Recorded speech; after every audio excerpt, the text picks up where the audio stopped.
Brought to you by TechnoSpark 20 series smartphones. I'm superhuman. Shankar Lalwani एक बहुत कुशल मंजे हुए खिलाड़ी, राजनीति के खिलाड़ी साबित हुए हैं, जिन्होंने इस पूरी कवायद को ना अपने ऊपर हावी होने दिया, ना उन्होंने ऐसा प्रदर्शित किया कि इस पूरी कवायद से अक्षय कांति बम के भारतीय जनता पार्टी में शामिल होने से, उनका नामांकन हटाने से शंकर ललवानी को कोई प्रभाव पड़ा है। जो बीजेपी का कार्यकर्ता था, जो 12 ही महीने तक दरी उठाता है, बीजेपी का प्रचार प्रसार करता है, वही ठगासा जो है महसूस कर रहा है। यह बात की पुष्टि बीजेपी की जो नेत्री हैं, जो बीजेपी की जो नेता है सुमित्रा महाजन, जो उन्होंने खुद ने भी कही है कि क्या जरूरत थी, जो कार्यकर्ता आपको लाखों वोटों से जिताता है वो 8 लाख या 10 लाख की बात कर रहा था, लेकिन आपने कहीं ना कहीं कांग्रेस को मैदान छुड़वाने के बाद कार्यकर्ताओं के उत्साह में ही कमी देखी गई थी। अपना अंदाजा करीब डेढ़ दो के आसपास, करीब 1.5 के आसपास नोटा में वोट जाएंगे। तो ये नोटा में जो वोट गया, ये हमारा जहाँ तक अपना सोचना है, इसमें भारतीय जनता पार्टी का वोट नहीं है। भारतीय जनता पार्टी का जो वोट है, वो वोट बिल्कुल अधिकतर वोट वो मतदाता स्थल तक गया है। नमस्कार। लोकसभा चुनाव संपन्न हो चुका है, लेकिन इंदौर में इस बार मतदान बहुत कम हुआ है। जितनी उम्मीद की जा रही थी उससे कम हुआ है। इंदौर के वरिष्ठ पत्रकार हैं हमारे साथ, जोशी जी हैं। दादा, ये बताइए, इतना परसेंटेज कम क्यों हुआ? क्या स्थानीय मुद्दे या नेशनल मुद्दे या स्टेट के मुद्दे, इन सब चीज़ों को लेके हुआ है या कोई और कारण है इसका? नहीं, देखिए धर्मेंद्र जी, दरअसल क्या है कि इंदौर में एक निराशा का, उदासी का और उत्साहहीनता का वातावरण बन गया था कि कांग्रेस प्रत्याशी जो हैं वो उन्होंने अपना नामांकन वापस लिया और भारतीय जनता पार्टी ज्वाइन कर ली। उसके बाद से फिर एक कारण तो ये रहा। दूसरा कारण, जो चुनाव की तारीखें थी वो लगातार छुट्टियों की आई है। अक्षय तृतीया की छुट्टी आ गई, शनिवार की छुट्टी आ गई, रविवार छुट्टी थी और मतदान का दिन सोमवार था। मतलब 4 दिन की छुट्टी आई, तो एक बहुत बड़ा वर्ग ने वीकेंड प्लान कर लिया और वो काफ़ी लोग बाहर चले गए।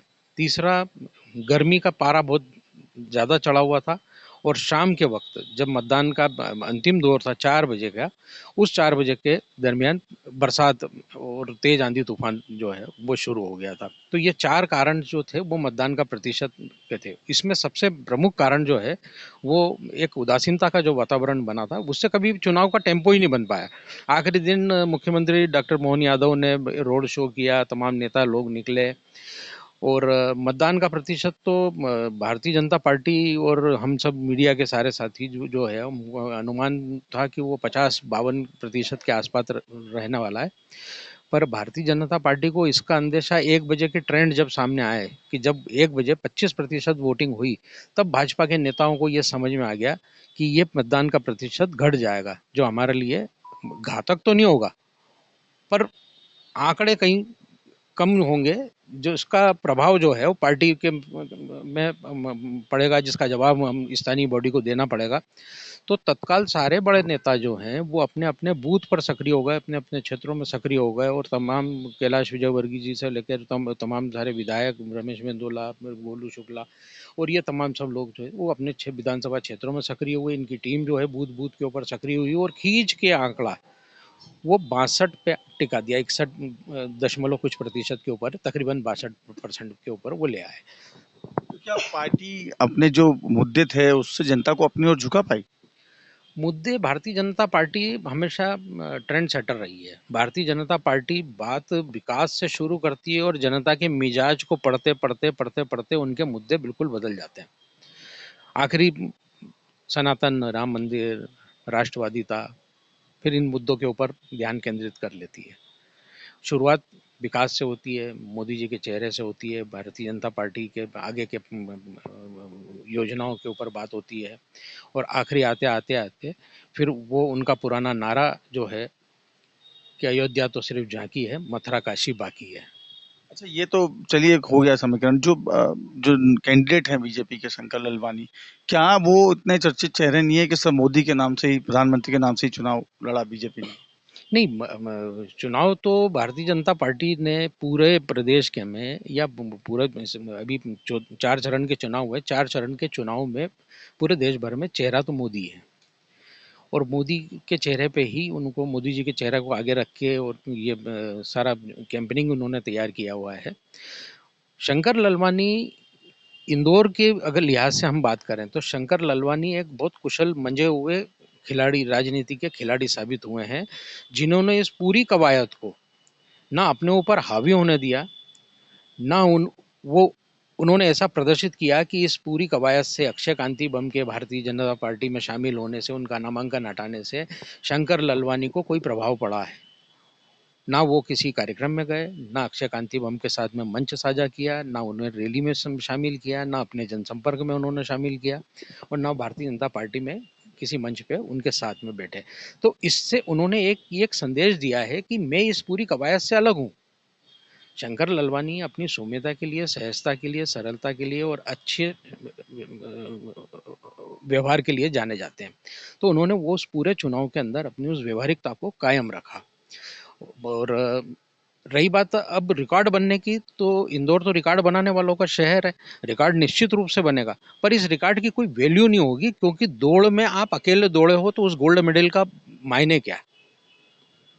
ये जो घटनाक्रम आपने अभी शंकर ललवानी वाला बताया, तो क्या आपको लगता है कि ये इस जो कांड हुआ, इसके बाद में जनता पे फर्क पड़ा या पार्टी के लोगों में अंदर ही अंदर फर्क पड़ा इस चीज को लेके? पार्टी जिस तरीके से आप ही के माध्यम से वरिष्ठ नेत्री जो है और राजनीति में शुचिता के लिए जानी जाती हैं सुमित्रा महाजन जी, उनके बोलने के बहुत गहरे मायने होते हैं।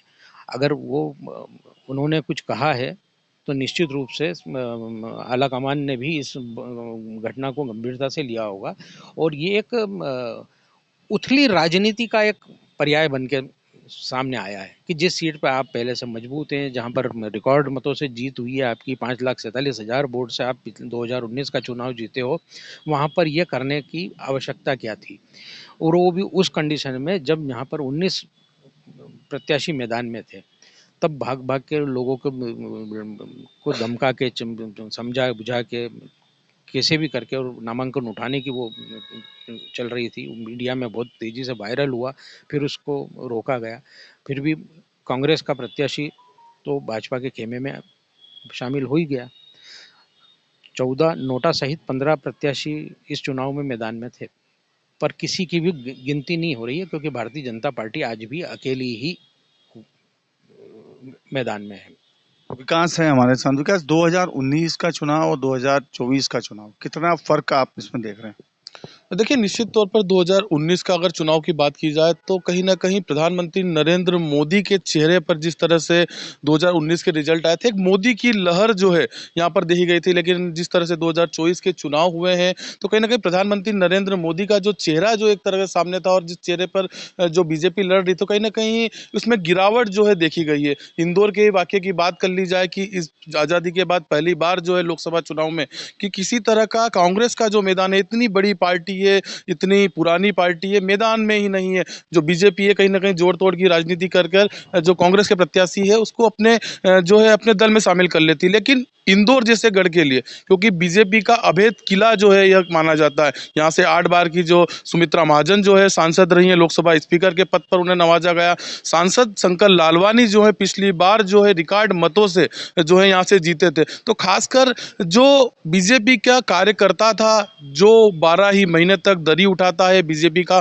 प्रचार प्रसार करता है, वही ठगासा जो है महसूस कर रहा है। यह बात की पुष्टि बीजेपी की जो नेत्री है, जो बीजेपी की जो नेता है सुमित्रा महाजन, जो उन्होंने खुद ने भी कही है कि क्या जरूरत थी, जो कार्यकर्ता आपको लाखों वोटों से जिताता है वो 8 लाख या 10 लाख की बात कर रहा था, लेकिन आपने कहीं ना कहीं कांग्रेस को मैदान छुड़वाने के बाद कार्यकर्ताओं के उत्साह में ही कमी देखी गई थी। यही कारण था कि सीएम को भी यहाँ पर रोड शो करना पड़ा। बीजेपी के वरिष्ठ नेता और नागरिक जो केंद्र यहाँ पर मंत्री है प्रदेश के अंदर, वह भी जो है लगातार सक्रिय यहाँ पर है, क्योंकि वोटिंग प्रतिशत जो है यहाँ पर गिरेगा। वो सबसे बड़ी बात है, हम बात कर रहे हैं 62% जो है वोट हुआ है। लेकिन आप अगर 2019 के जो लोकसभा चुनाव हुए उसकी तुलना में देखेंगे तो मेरे हिसाब से जो है 17% कम मतदान जो है यहाँ पर हुआ है। पिछली बार 2019 में जो है कहीं ना कहीं 69% जो है मतदान हुआ था, लेकिन जो 10% युवा वोट जो है मिला है, जो 10% युवा वोट जो है यहाँ पर बढ़ा है, तो उस हिसाब से तो 17% की कम वोटिंग मानी जाएगी, क्योंकि इन 5 सालों में जो युवा बढ़ा है, जो युवा वोट बढ़े हैं, वह वोटिंग प्रतिशत अगर माना जाए तो 17% वोटिंग कम हुआ है। वोट डालने क्यों जाए जब पार्टी ऑलरेडी जीत रही है? कम से कम अगर प्रत्याशी कांग्रेस का होता तो उसमें उनको ये रहता कि नहीं, कांग्रेस का प्रत्याशी है, हो सकता है कि अगर हम वोट डालें तो जो मतलब इंदौर में जिस तरीके से जो रिकॉर्ड अभी तक बीजेपी बनाते आ रही है कि बीजेपी का ही सांसद है तो वो शायद कांग्रेस का हो जाए, जो कांग्रेस पार्टी को लाइक करते हैं वो वोट देने के लिए निकलते, तो जो उनके समर्थन में शायद वो नहीं निकले हैं, उन्होंने ना नोटा का बटन दबाया ना बीजेपी को वोट दिया है। तो एक पॉइंट ये भी रहा कि परसेंटेज कम है, प्लस जिस तरीके से जो माहौल चलता रहा कि गर्मियों की छुट्टी है, सुबह से ही जो माहौल था कि तेज़ धूप थी, 4 बजे का सबने सोचा था, जिस तरीके से एनालिसिस करा था कि दिन में शायद तेज़ गर्मी हो सकती है तो 4 बजे 5 बजे जो वोटिंग परसेंटेज है वो बढ़े, लेकिन इंदौर शहर में पूरी तरीके से बारिश हो गई, आंधी तूफान आ गए तो वोटिंग परसेंटेज वहाँ हो गया। जिस तरीके से छुट्टियाँ चल रही थी तो छुट्टियों के चलते जब व्यक्ति को अगर वीकेंड इस तरीके का 4 दिन का मिल जाता है तो लोग अपने घरों से जो है बाहर निकल जाते हैं, घूमने चले जाते हैं। कई अभियान भी चलाए गए जिला प्रशासन की तरह कि नहीं, आप वोट डालें, वोट आपका अधिकार है, लेकिन फर्स्ट प्रायोरिटी व्यक्ति ने खुद की चुनी कि हम कैसे सेटिस्फाई हो सकते हैं, हम कैसे एडजस्ट कर सकते हैं, वोट डालना जरूरी है या फैमिली जरूरी है या फिर समथिंग टू एल्स। तो इसमें कहीं ना कहीं देखा गया जो परसेंटेज है वो डाउन हुआ है, लोगों में निराशा थी और इस निराशा के चलते ही जो वोटिंग परसेंटेज है वो कम हुआ है, क्योंकि उनके पास में कोई कैंडिडेट ही नहीं था बीजेपी के अलावा। संजय जी हैं हमारे साथ। संजय भैया ये बताइए, क्या मतलब आपको लगता है कि इस बार कोई मुद्दे थे ही नहीं चुनाव में? नहीं, देखिए, मुद्दे की अगर हम बात करें तो मुद्दे भारतीय जनता पार्टी की बात करें, भारतीय जनता पार्टी के पास बहुत सारे मुद्दे थे जो राष्ट्रीय मुद्दे हैं। राम अयोध्या का मंदिर मुद्दा हो गया, सनातन का मुद्दा हो गया, इसके अलावा विकास के मुद्दे भी भारतीय जनता पार्टी के पास थे। मुद्दे बहुत सारे थे, लेकिन अगर अपन इंदौर की बात करें तो इंदौर में खासकर कांग्रेस के पास कोई बहुत मुद्दा नहीं था। कांग्रेस जो है बिल्कुल ऐसे न्यूट्रल थी। कांग्रेस के प्रत्याशी मैदान में आए थे अक्षय कांति बम, लेकिन बाद में उनको जिस तरह दलबदल कराया गया वो सबके सामने देखने को आया। तो इसके बाद भी कांग्रेस, जब दलबदल होने के बाद भी कांग्रेस नहीं सुधरी। कांग्रेस ने ऐसा कोई प्रचार भी नहीं किया, ऐसा कोई मतलब जन क्रांति भी नहीं की, लोगों के पास गए भी नहीं कि आप नोटा में वोट डालिए। फिर भी जो भी वोट गए होंगे नोटा, हमारा जहाँ तक अपना अंदाजा करीब 1.5-2 के आसपास, करीब 1-1.5 के आसपास नोटा में वोट जाएंगे। तो ये नोटा में जो वोट गया है ये हमारा जहाँ तक अपना सोचना है, इसमें भारतीय जनता पार्टी का वोट नहीं है। भारतीय जनता पार्टी का जो वोट है वो वोट बिल्कुल अधिकतर वोट वो मतदाता स्थल तक गया है। कुछ मतदाता जो भारतीय जनता पार्टी हो सकता है किसी कारणवश सोचा है कि भारतीय जनता पार्टी जीत रही है, प्रत्याशी हमारा जीत रहा है, तो वो बाहर चले गए होंगे। लेकिन जो कम मत पड़े हैं इंदौर में, खासकर जो करीब 61 के आसपास मतदान हुआ है, इसमें अधिक नुकसान हुआ है कांग्रेस को। कांग्रेस का जो मतदाता था वो हमारा अपना सोचना है वो बाहर चला गया होगा, क्योंकि उसको मालूम था कांग्रेस कोई प्रत्याशी है नहीं, है ना, इसलिए कहीं घूमने चले गए, कोई कहीं टूर में चले गए, इस हिसाब से। तो कुल मिलाकर देखा जाए तो इससे नुकसान अधिकतर कांग्रेस को हुआ है। भारतीय जनता पार्टी का पूरा मतदाता बाहर निकला है। हाँ, कुछ हद तक देखें तो पिछली बार की तुलना में जो है 2019 में अगर बात करें तो उसमें मतदान अच्छा हुआ, 70 से ऊपर मतदान हुआ था।